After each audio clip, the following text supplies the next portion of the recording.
বাড়ি আসেন বাবা, বাবা আমার বাড়ি আসেন বাবা, আসেন আসেন আসেন। আরে বর্ষ, তোর বাড়িতে তো স্বর্ণ আছে রে। এই দাগের ভিতরে কাউকে আসতে দিবি না, এই দাগের ভিতরে কাউকে আসতে দিবি না। আমি একটা মন্ত্র পাঠ করে দিছি, তুই সরে আয়, সাইডে সরে আয়। ওম ভোলা, ওম ভোলা। এই দাগের মধ্যে কাউকে আসতে দিবি না বর্ষ, এখানে স্বর্ণ আছে। আমার তো খুব ক্ষুধা লেগেছে রে বর্ষ, আমাকে একটু খাবার দিতে পারবি?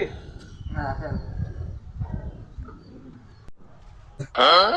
এই নেন বাবা। কিরে বর্ষ, আমি একটা সাধু মানুষ, আমার সাথে বিয়াদপি? তুই আমাকে খালি খই খাতি দিছিস? একটা বাতাসা অথবা এক টুকরো পাটারি তো দিতে পারতি। শালার ভণ্ড সাধু, 100 মাটির নিচে পাও শোনা, আর সামান্যই খোর ভিতরে পাটারে খুঁজে পাও না।